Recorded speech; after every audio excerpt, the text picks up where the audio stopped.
A new study has revealed that bottom trawling for fish can release tons of carbon into the atmosphere. To find out how, you're gonna have to watch the rest of the show while I explain it.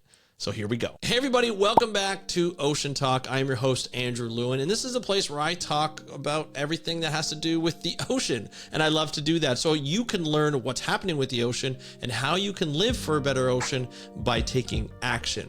On today's episode, we're gonna be covering a new study that has revealed that bottom trawling for fish is responsible for releasing up to 9.2 billion tons of carbon per year.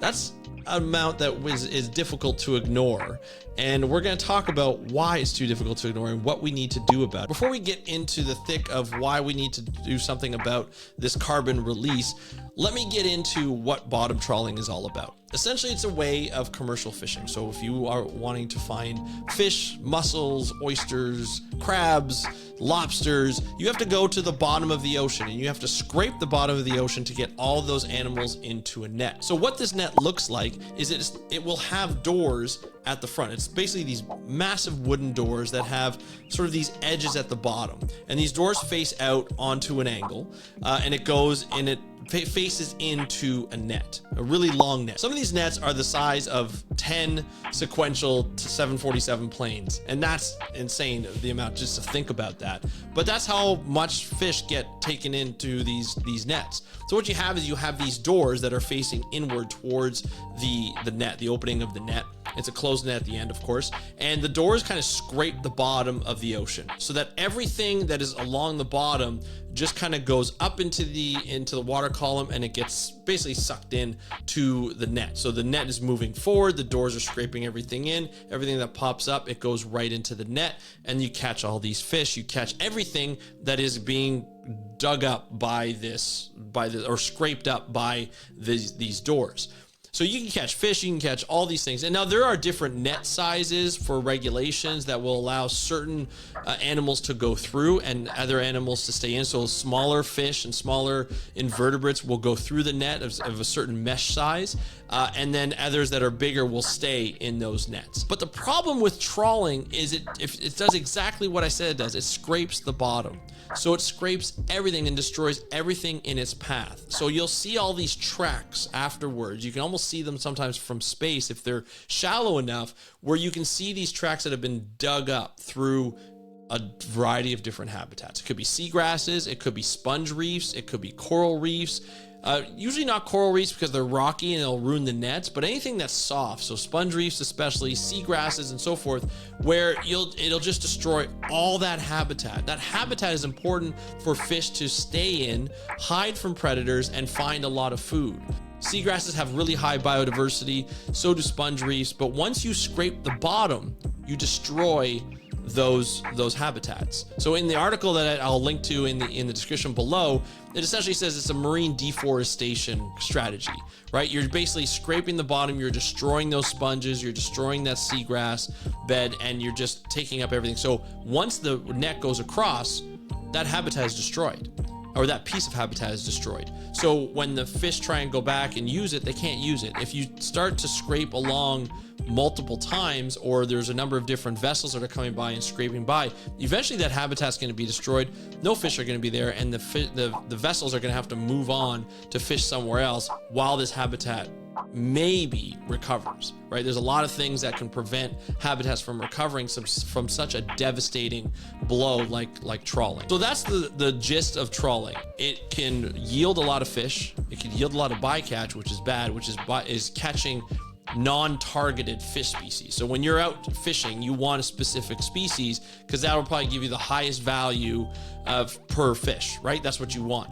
But there's bycatch. So when you scrape the bottom, you're catching everything that's within that path. And so some of those fish are not really valuable. So you throw them overboard, they could die, they're bycatch, and it's really, really wasteful ways of fishing.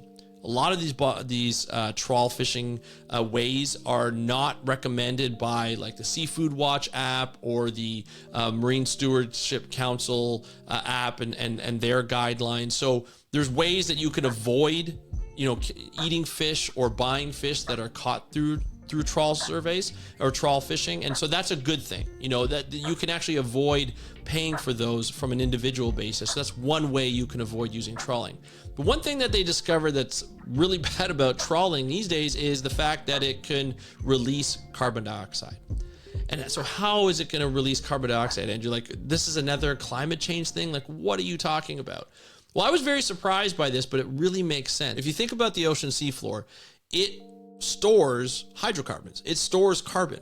That's why we find oil and gas that fuels our economy, that fuels all of our energy to this date, or most of our energy to this date, and it's so wasteful. But we want to keep the carbon and the carbon dioxide in the seafloor, like stored in the seafloor. But if we're constantly scraping that bottom, and we do it a lot, you'd be surprised at how much trawling goes on.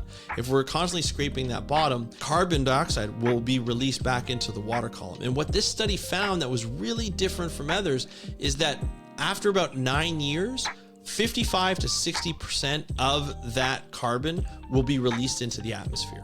And as I mentioned at the beginning, it could equate to 8.5 to 9.2 billion tons of carbon dioxide released into the atmosphere. It's too much to ignore, and you have to do something about it.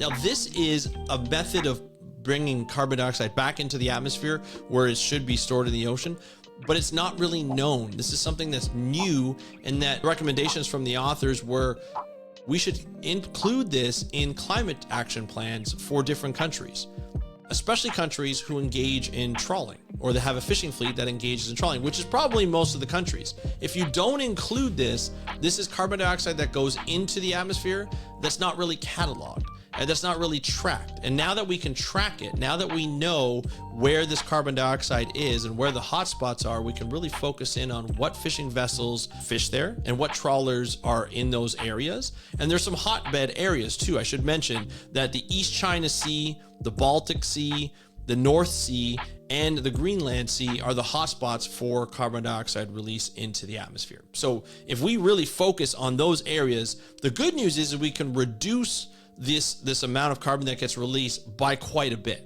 I don't know exactly how much, but by quite a bit. If we delay in putting this sort of catalog or track the number in a climate action plan, if we delay in putting that in that climate action plan, then we're not going to be able to do it. It's going to get worse, right? It's just going to get worse and worse and worse. Furthermore, this is the last piece of information that is quite concerning. These are conservative estimates of the amount of carbon dioxide that goes into the atmosphere. There was a recent study that showed that 75% of fishing vessels are not tracked.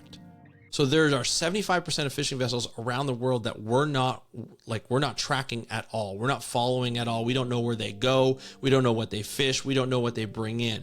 There's ways to track fishing vessels using like GPS systems, and there's all these different systems that we can go into, but it's kind of beyond the scope of what I want to discuss in this video.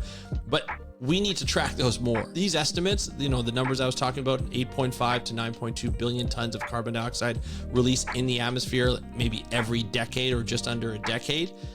Those are conservative estimates. We could actually be putting out more if we looked at how many vessels we're not tracking, which is 75% of those vessels. That is insane. That's a number that we have to address. That's a number that we have to put in our climate action plans for every country who engages in trawling. So what are the things that we can do? One, reduce the amount of trawling that's done. That means reduce the amount of demand for fish that are caught using trawling. Follow the Seafood Watch app, follow the MSC app, follow a number of different guidelines for seafood so that you on an individual basis can actually take action just in your purchasing power, right? It's not gonna change the world, you know, when you make one purchase of a fish that's caught by trawling. However, it's gonna help in the long run.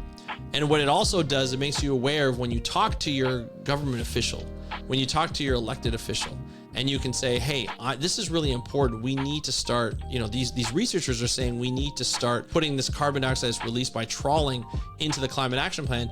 Are you considering that? Do you know about it? I think that's really important for everybody to know. I'm glad The Guardian posted this article and wrote this article. This is something that's extremely, extremely important when we look at climate change. We have to catalog and monitor and take into account all the carbon that's released through human activity so that we can reduce that cost, we can reduce that amount, and really put a dent in climate change. So that's it for today's episode. I would love to hear what you have to think in the comments below. Do you think the carbon released by trawling will be taken into account by most countries? Love to hear your thoughts in the comments below. If you're looking for more information on the ocean, I have an audio podcast called How to Protect the Ocean. I've released over 1,500 episodes on that podcast. I've been doing it for almost 10 years. I've just started to get into YouTube. If you want to go over to that podcast, there's a link in the description below. You can click on it. It goes to the website. Pick the app of your choice that you want to listen to, your favorite podcasting app. And of course, feel free to follow and subscribe to that one. And I would be more than happy to hear from you in the comments below.